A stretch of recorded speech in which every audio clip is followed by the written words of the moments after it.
Birakwiye kubona umuntu w'umusore ufite ubwanwa mukuru yiyambitse amaherena yisize ibintu ku munwa yigize umutinganyi yigize ipede. Ese urumva ibyo bintu bikwiye? Mu nama yacu y'abasore ibi bintu koko birakwiye. Undi birayo babikora kabanda bigihaguruka kitaka kabanda. Amafaranga turayakorera naga dukorera. Nose kabanda bwo yahaguruka mwakabyana. Kayo ubwo ndi kukubaza. Nayo bamubaza ngo ubundi abakobwa bamenyana bate abahungu bamenyana bate? Ese ubundi mu Rwanda buriya biremewe? Ntabwo byemewe. Muri se urigira umutinganyi abakobwa bazashakwe nande? Urigira umutinganyi abakobwa bizagende bite? Ngo rushaka amafaranga uzayamaze kituvugishije ukuri. Icyambere cyo niwazana ikibino nk'iki bakobwa n'icyana dedera nk'icyabo kwizwa bagusatagura ku kabuno kawe watuje bashaka amafaranga kudutafari wadukoresheje wa musore wadukoresheje ibi bintu mu nama yacu y'abasore ko ibintu tutari tubizi neza mu nama yacu y'abasore twose tubyamagane niba uri umugabo nubwo turi kukuvugamo ubu ntago inama y'abasore turi kuvugamo nk'umuntu w'umugabo ni ukugucyahura kugira ngo ugaruke mu bagabo ubu ntago ukiri umugabo uri umugore ntago ukwiye kutwegera tukavugana cyane yumve uhinduke uze mu bantu b'abagabo ubu ngubu rwose mu bagabo ntago hari we ntago twakuzana.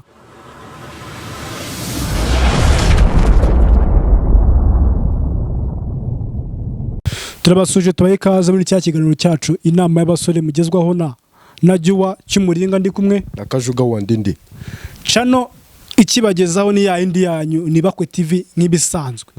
Tuje mu mwanya mwiza wacu w'abantu muri rusange inama yacu y'abasore nyine turabasore harimo n'abagabo igitsina gabo cyose twaba basore twabana abagabo twabana abasaza.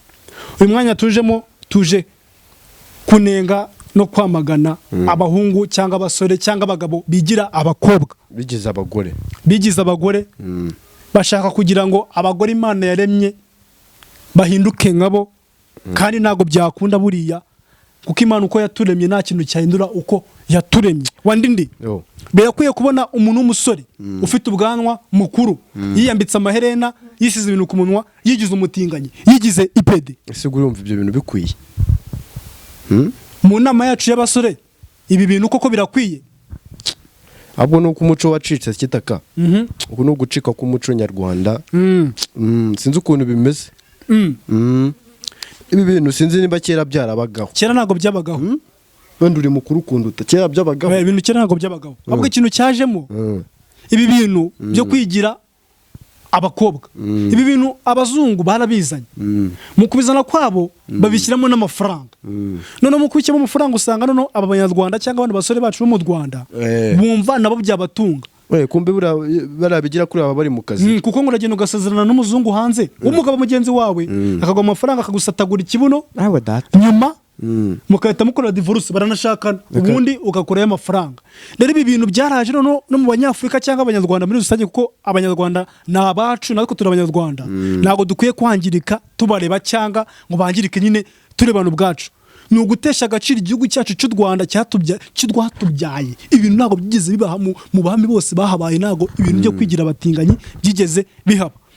Abasore cyangwa abagabo bigira abatinganyi rero ntago twatinya kuvuga karimbwa mahibo baho ubu n'ububwa n'ubugogesha nimba umuntu yabyita ibiki kubona rwose umuntu nka papa wawe yarigoma akakubyara uri umuhungu akakubyara ukaza ufite igitsina kimeze nk'ike akabyara n'undi mwana akaza afite igitsina kitameze nk'icyase kimeze nk'icyanyina ugasanga utangiye kwigira umuntu w'umuti kitaka wabona urugaburo meze bite kijya gukibyara kimaringa kimeze gutya amaye nose ibi bintu mwabimaramara mwe iyo uri umusore cyangwa uri umuhungu ukigira umutinganyi ukigira ipede ukirirwa wimayira wisize za babiro ku muntu urashaka ko tuzagushaka wowe tugushake se uzabyara wowe ufitanye ababyeyi wowe ugiranye ababyeyi baratse kwigira umuntu udafite ubwenge man kandi kitaka zika abantu bigira ibintu mani baba baranze gukora nicyo kibazo twete nje biranambabaza kubona umuntu w'umugabo rwose umuntu ufite ubwanwa wigize umutinganye ngarashaka amafaranga wakoze ugakoresha amaboko yawe k'amafaranga uzayabona. Ese ubundi mu Rwanda buriya biremewe? Ntabwo byemewe. Muri se urigira umutinganyi abakobwa bazashakwe nande? Urigira umutinganyi abakobwa bizagende bite? Ngo rushaka amafaranga uzayamaze kituvugishije ukuri. Icyambere cyo niwazana ikibuno nk'icy'abakobwa n'icyana dedera nk'icyabo kwizwa bagusatagura ku kabuno kawe watuje bashaka amafaranga kudutafari wadukoresheje wa musore wadukoresheje ibi bintu mu nama yacu y'abasore ko ibintu tutari tubizi neza mu nama yacu y'abasore twese tubyamagane niba uri umugabo tumenye ngo uri umugabo cyangwa niba urahinduye n'amazina wundi ukiba umutinganyi ukwiye kwitwa Kararisa Suzana Chantal kuko ubwo ngubwo ariko se ikintu kirinjye nibaza kwa Cynthia ari ikintu nibaza atingana n'umugabo mugenzi we umukobwa barinde umukobwa harimo umugabo utinga cyangwa harimo bose abatinga wapi we nuko ari iki ngende nabyumvishe neza abarimo umugabo umva abo bazungu babagura abo bazungu nibo baba bagiye kubomo ukagenda ukamuha wa nyositari ubundi akikora wagwani ubwo bageze kuvuga ngo hagiye umusore agenda wenda ari nka Chantal arimo nk'umugore n'undi ari nk'umugabo none se abo basore bacu nabo bigira imbwa reka tubyite gutyo nawe wa musore ujye ugenda nawe bomore wumve cyangwa harimo abomorwa gusa noneho ngo ujye utarabikora nkuko abakobwa babitanga amasugi ubwo nawe ngo buri isugi ku kibuno cyawe ngo basiga n'amavuta bukoko birakwiye ngo biba bimeze cy'umure ugiye ngo batebaka bameze gutya bakurwanya ngo bakurwanya ngo amamiliyari mu murabeka ngo ubuyoboye impamvu yo bakugeretse rimwe rwose tuvuga ati aka niko kazi umuntu w'umugabo w'umusore ufite igitsina cy'abantu b'abagabo ukwiye kugira umutinganyi ukaza gufata awandi biranababaje nyine kubona rwose nuko turi kubivuga biba duseka byatubabaje rwose ubwo butinganyi n'ubwo bupede mwabagabo banza babwiza ukuri ibyo bintu rwose birakwicira izina biraguseka nta kintu riki nuko nge nawe natutana muni ngiye mura nkabo wenda nuko wenda bitakunda kagihondagura sinjya mbibona mu nama basore twabazanye tukwikuzaga tubavugaho tukabinenga bigenda tuza n'abatinganye rwose tubamagane aba bintu umuntu abisharinga umutinganyi wese arasabye abasore asabye abagabo muri rusange asabye igitsina gabo cyose nawe ukwiye kwigira umutinganyi ngo tukwite umusore ahubwo ambara n'ijipo ambara ikanzu bigina inzira tukwite Kararisa Chantal ariko nabwo nitumenya ko ufite igitsina cyangwa azagikure usigare ntacyo ugira taka biri kwagwa ibintu by'ubutinganyi biri kwagwa mujye mwicunga mw'abantu mujya gusura abandi bajene bayo mu maga bigezweho ibintu muri Kigali bariyo byihoresha cy'umuri ngarabona ufite agasura keza unyerera akataza ati ndagutema akantu wagafata kagura kambere akarundi kambere ka kabiri batangiye kuza gukoraho gutya hi baby ufite nguradede n'umunere cyangwa ngubise kuri ubutafari Hose niruka mvuga cyo cy'umuringa yewe naka uri igitoki uri kitomati ngo ndimo neza ngo ndimo neza iyo muhase nakakumanyagu ubwo zingagiye mu cyumba ahubwo mureke tubabwirane batazatwandurizamo reka tubabwirane rero ikintu twakora turi abantu bakuru turi abanyarwanda nta munyarwanda ukwiye kuba yakigira ipeti rwose sinzi niba nabo bakobwa babaho ariko dukunda kumenya abagabo cyane kuko ariko abagabo bakunda kujya hiti cyane abakobwa se batingana bate ko bose ari bishorishori nyine baba besiritana oya ntago byakunda ku bakobwa ahubwo abagabo nabo babikora neza baragenda bakugurana nabo tuzabazana mu minsi iri imbere umunsi twazanye abagabo batinganya ikintu cya mbere kidakwiye kubona mu gihugu cyacu cy'u Rwanda ibintu by'ubutinganyi rwose mu nama yacu y'abasore ntago ari byo niba uri umugabo rwose uri umugabo yiyubahe ako bazaje itegeko ryo gukubita batinganye tukabahonda uri kunde buri umutinga ngaba naguhereza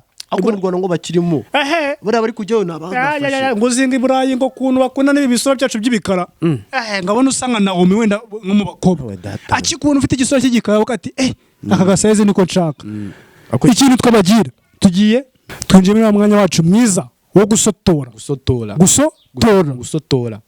ubwire umusore nimba uri umusore ukaba warigize umutinganyi ikintu cya mbere ugomba kumenya yuko nta gaciro uzabona mu bandi bagabo bukuri bakuze ikindi niba uri umusore ukaba warigize umutinganyi menya yuko isi itazaguha agaciro nk'umuntu habwa isi iguha agaciro bitewe n'ibintu ukora mu buzima bwawe bwa buri munsi bufite ikintu bimariye igihugu nyine by'abantu b'abagabo ndabeshya ngo ndindi niko bimeze none se ubu ngubu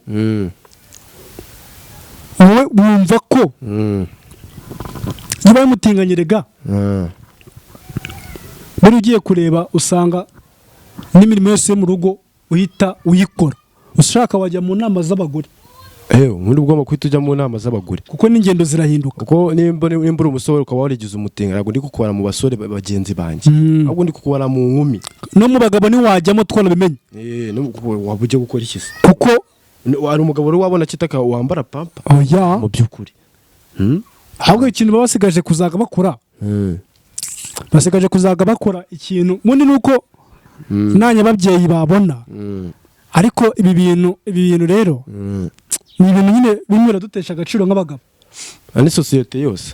Kandi nawe bikagutesha agaciro nk'umuntu uri ku isi, kandi uri umuntu w'umugabo ukitesha agaciro mu buzima bwawe bwa buri munsi. Ariko ubundi no gubukitaka nta muntu ubundi ujya udukurikirana w'umutinganya, uzatwandikiye muri comment tubwire ukuntu biba bimeze. Wenda wasanga mama mubyishimiye wamenye, ukatubwira ukuntu biba bimeze. Ariko mbona ngewe ikintu kibitera ni irari ry'amafaranga. Ni nk'abandi bakubwira ngo yajya ikuzimu kugira ngo azane amafaranga. Ikitaka ntabwo ujya ubona abatinganyi babatinda, ahubwo se barasaze bamwe ko mudakira, mukaba nta mafaranga mutunga, mukaba muguma uko mwaje barabasataguye n'ibibuno. Undi mukuramo izihe nyungu mwebwe? Kubona uri umuntu w'umugabo ukajya mwishuka ukarapfumbasa undi mugabo mugenzi wawe, mwumanye mukajya mu masaha y'abagabo n'abagore gutera akabariro, nawe ukabyuka ukajya gutera akabariro. Ibyo bintu koko ni ibintu bidakwiye kuba muri kino gihugu cyacu bihari. Nta nyungu bidufitiye, ahubwo baratwicira abantu bose bakabaye abantu b'abagabo bakomeye cyane. Ubundi indayikunaniye niko bigenda. Ni ukuvuga ati izo nda muri kurwana no muhiga amafaranga, iyo nda ntabwo uzayihaza. Ubundi umugabo ngukuri umugabo bisaba nyine gukora ukaruha, icyuya kikamye uwashikamye. Rero kubona wanze kubira icyuya ukavuga ngiye gutanga akabuno kanjye bagasatagura kugira ngo utunge amafaranga, ibyo bintu rwose nawe ntabwo wabirisha imyaka 5 bazagasaturira rimwe n'umwe gatatane kose ku buryo no kugenda bikunanira. Urumva ubundi dore ngo mbari ugupanura bagupanura mbere ngo ugenda gutya ngo biranasomana, ugenda gutya ase ugenda ngo nk'amambata nubwo inkunguzi zacitse. Ubuzisi zo nkunguzi kandi wenda zitakibaho nyine izisi zo nkunguzi. Ahubwo dore iyi nimeruka bavuze, iyi nimeruka bajyaga babivuga kera nkabihakana ngo nago yabaho. Nese urabona ibihe birenze gutya mu nama yacu y'abasore, nubwo turi kukuvugamo ubu ntabwo inama y'abasore turi kuvugamo nk'umuntu w'umugabo, ni ukugucyahura kugira ngo ugaruke mu bagabo. Ubu ntabwo ukiri umugabo, uri umugore, ntabwo ukwiye kutwegera tukavugana cyane, yumve uhinduke uze mu bantu b'abagabo. Ubu ngubu rwose mu bagabo ntabwo hari we, ntabwo twakuzana. Ariko umenye yuko waba uri mu Rwanda, waba uri ku mugabane w'i Burayi, waba uri muri Afurika, niba ukora ubutinganyi rwose menya yuko se wa wundi nigeze kumva waje bakuriye bune ngo nabonye yabiretse kitaka. Wa wundi ngo ni mu Rwanda Eric se yabiretse. Eric aya mu Rwanda ntabwo twebwe tubiha agaciro cyane. Nk'i Burayi we yari icyuki yameze neza, ariko nawe yatayeho hiti, yavuye byaranze yizire. Ariko bayidawe yakuye amafaranga we, ariko nawe wanze yarabiretse. Andi ubuna asiga afite akazi ngo oya mwihorere uriya rwose ngo nanire ibijya kubona baganira nawe. Ariko ibi bintu bora nawe yakubwira ububi bwabyo. Ibi bintu ntuzongere kumva ko wabikora uri umuntu w'umunyarwanda mukeneye kubona amafaranga. Ndi birayo babikora kabanda bigihaguruka kitaka kabanda amafaranga turayakorera ntaga dukorera. Ndose kabanda bwo yahaguruka mwakabyana kayo ubwo ndi kukubaza nayo bamubaza ngo ubundi abakobwa bamenyana bate, abahungu bamenyana bate. Ibyo bintu reka tuzabyobozeho mu gikuriki, tuzabizane mu gikuriki. Burango bareba no ku maguru meza baturiya mwana ni sawa, akavuga tuteye nabi.